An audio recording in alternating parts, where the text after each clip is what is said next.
محفلوں میں جن میں ویڈیوگرافی ہوتی ہے، کھانے کی بے ادبی ہوتی ہے، اللہ کے نام کی بے حرمتی ہوتی ہے اور کیمرہ کشی ہوتی ہے، موبائل سے فوٹو پکڑے جاتے ہیں، قیامت کے دن اللہ کہے گا ان میں جان ڈالو۔ میری ماں آپ کے گھر کے اندر کوئی مچھر آ جائے اور اس کو مار دے تو کیا کوئی انسان یہ طاقت رکھ سکتا ہے، یہ قوت رکھ سکتا ہے کہ مچھر کو زندہ کر سکے؟ ایک مکھی کو روح ڈالنے کی ہمارے اندر طاقت نہیں ہے، قوت نہیں ہے۔ ابھی بیان کے بعد گھر میں جا کر تنہائی میں تمام دروازے کھڑکیاں بند کر کر اپنے موبائل کی گیلری میں دیکھیے، کوئی ڈسپلے کے اندر نواسی کی فوٹو رکھا ہوا ہے، کوئی پوترے کی فوٹو رکھا ہوا ہے، کوئی خامن اپنی بیوی کی فوٹو رکھا ہوا ہے، کوئی بیوی اپنے خامن کی فوٹو رکھی ہوئی ہے۔ جنت میں نہ نماز لے جائے گی نہ روزہ لے جائے گا۔ اللہ کہیں گے تم نے میری شان کے اندر گستاخی کی، میرے نام کو چھین کر اس کا غلط استعمال کیا۔ دم ہو تو اس کے اندر دم ڈالو اور اس کے اندر روح ڈالو، اس کے اندر جان ڈالو۔ میری ماں، گناہ سے بچنا بھی ضروری ہے اور گناہوں کی محفل میں جانے سے بھی پرہیز کرنا ضروری ہے۔ ہم جو ہے نماز پڑھ لیں اور شادی خانے کے اندر کونے میں جگہ بنا کر مصلی بچھا کر دوپٹہ بچھا کر نماز پڑھ لے، یہ بڑی بات نہیں۔ جس محفل میں خدا کے قہر کو دعوت دی جاتی ہے، خدا کے عذاب کو دعوت دی جاتی ہے، خدا نہ کرے اللہ کا عذاب اس محفل میں آ جائے، جو نیکوکار خاتون ہے، جو تہجد گزار خاتون ہے، وہ بھی اللہ کے عذاب کا شکار ہو جاتی ہے۔ گناہوں سے بھی بچنا چاہیے اور گناہوں کی محفلوں سے بھی بچنا چاہیے۔ تو صرف نماز پڑھ لینے سے کوئی آدمی متقی پرہیزگار کیوں کیسے ہو جائے گا؟ آج ہمیں گانوں میں مزہ آتا ہے، غزلوں میں مزہ آتا ہے، سیریل میں مزہ آتا ہے، ڈرامے میں مزہ آتا ہے، سنیما میں مزہ آتا ہے، LED دیکھنے میں، موبائل کے فوٹوز دیکھنے میں، گیلری دیکھنے میں مزہ آتا ہے۔ کیوں تلاوت میں لذت نہیں؟ کیوں اللہ تعالیٰ کے عذاب سے کام جاتا نہیں انسان؟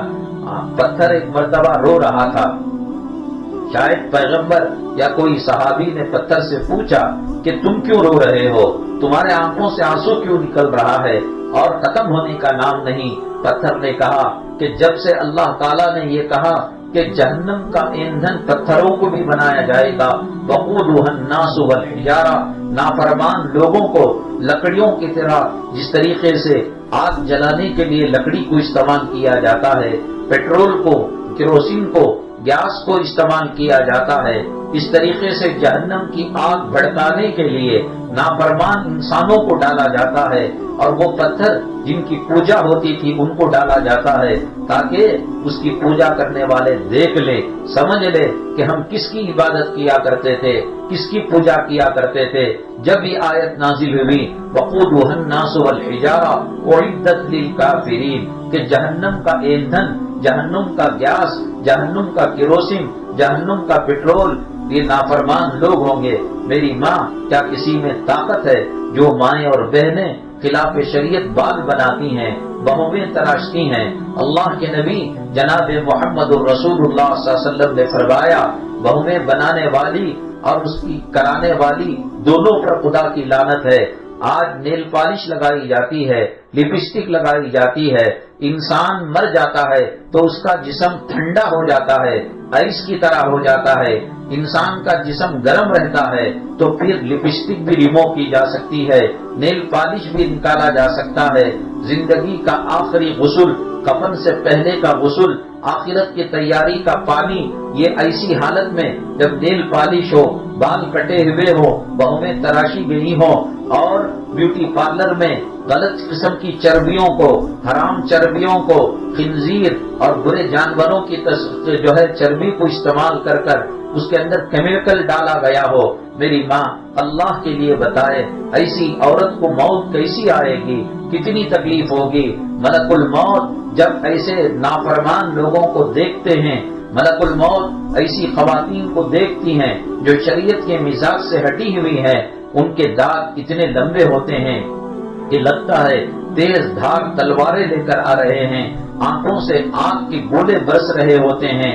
تو پھر ایسی حالت میں کس کو کلمہ یاد رہتا ہے؟ کون اطمینان کی موت مرتا ہے؟ قرآن شریف نے کہا جو نیکیوں کی زندگی گزارتے ہیں ان کی موت یوں آتی ہے، یا ایتھا النفس المطمئنہ، اے نفس مطمئنہ ارجعی الی ربک راضیۃ مرضیہ، کیوں موت سے گھبراتی ہے، کیوں موت سے ڈرتی ہے؟ تجھے تو اپنے رب، اپنے عاشق سے ملنا ہے، اپنے محبوب سے ملنا ہے، اپنے معشوق سے ملنا ہے۔ تو جو تسبیح پڑھا کرتی تھی رکوع کے اندر سبحان ربی العظیم، اسی رب عظیم سے ملاقات کرنے کے لیے جانا ہے۔ سجدے کے اندر جو تسبیح پڑھا کرتی تھی سبحان ربی الاعلیٰ، اسی رب اعلیٰ سے ملاقات کے لیے جانا ہے۔ ہنستے کھیلتے مسکراتے، پیشانی پر موتیوں کی طرح پسینہ چمکتے ہوئے، چہرے کی رونق بڑھاتے ہوئے مسکراہٹ کے ساتھ جان نکل جاتی ہے۔ جو بے نمازی ہوتے ہیں، جو میک اپ کیے ہوئے ہوتے ہیں، ان کا غسل نہیں ہوتا۔ سوئی کے سوراخ کے برابر بھی اگر نیل پالش لگی ہوئی ہو، اس حالت میں موت آ جائے تو جسم جب ٹھنڈا ہو جاتا ہے، آپ دیکھیے فریج کے اندر ایک ریفریجریٹر ہوتا ہے اور ایک فریزر ہوتا ہے، فریزر کے اندر چیزیں جام ہو جاتی ہیں، وہ نکل نہیں پاتی، تو جب کوئی چیز ٹھنڈی ہوتی ہے تو وہ سخت اور ٹھوس ہو جاتی ہے۔ غسال عورت اس کو نکال نہیں پاتی، جب نکال نہیں پاتی تو اس کا وضو بھی نہیں ہوتا ہے، غسل بھی نہیں ہوتا ہے، ناپاک جسم پر کفن کو چڑھا دیا جاتا ہے، اور قبر اس کی تیاری کرنے کے لیے کہتی ہے کہ میری دھرتی پر جو تو سب سے بڑا بوجھ تھا، تو ہی بوجھ تھا، آج تو آ گیا، تو اترا کر چلتی تھی، تجھے اپنے حسن پر ناز تھا، تجھے اپنی خوبصورتی پر ناز تھا، مرد کا کیا مقام تھا، مرد کا کیا درجہ تھا، اولاد کو کس راستے پر چلانا تھا، لباس پہنتے وقت کون سی دعا پڑھنی تھی، بیت الخلا جاتے وقت کون سی دعا پڑھنی تھی، کھانا کھاتے وقت کون سی دعا پڑھنی تھی، سواری کے وقت کون سی دعا پڑھنی تھی، سواری کے اندر گانے، آٹو کے اندر گانے، کار کے اندر گانے، گھر کے اندر گانے، خدا نہ کرے ان موسیقی کے وقت، اس میوزک کے وقت اگر ملک الموت آنا چاہیں تو کون سا فرشتہ آئے گا، عذاب کا فرشتہ آئے گا یا رحمت کا فرشتہ آئے گا؟ آج کپڑوں کی دھن میں انسان لگا ہوا ہے۔ حضرت فاطمہ رضی اللہ تعالیٰ عنہ کے پاس دوسری چادر پردے کے لیے نہیں تھی۔ حضرت ابو ہریرہ رضی اللہ تعالیٰ عنہ مسجد میں آتے تھے جھک جھک کر، اپنے جسم کو چھپا کر آتے تھے۔ آج الماریاں بھری ہوئی ہیں، گھر اٹا ہوا ہے، اور لاریاں کی لاریاں کپڑا نکل سکتا ہے اور فضول چیزیں ہمارے گھروں سے نکل سکتی ہیں۔ مال کی محبت نے ہمیں تباہ کر دیا ہے، دنیا کی محبت نے ہمیں تباہ کر دیا ہے۔ اللہ کے نبی صلی اللہ علیہ وسلم نے فرمایا کائنات کا وہ سب سے بڑا بے وقوف ہے کہ بچوں کی شادیوں کے لیے، بچوں کے ایڈمیشن کے لیے، بچوں کے مرنے کے بعد ان کو خوش رکھنے کے لیے زمینوں پر محنت کرتا ہے، غلط طریقے سے مال کماتا ہے۔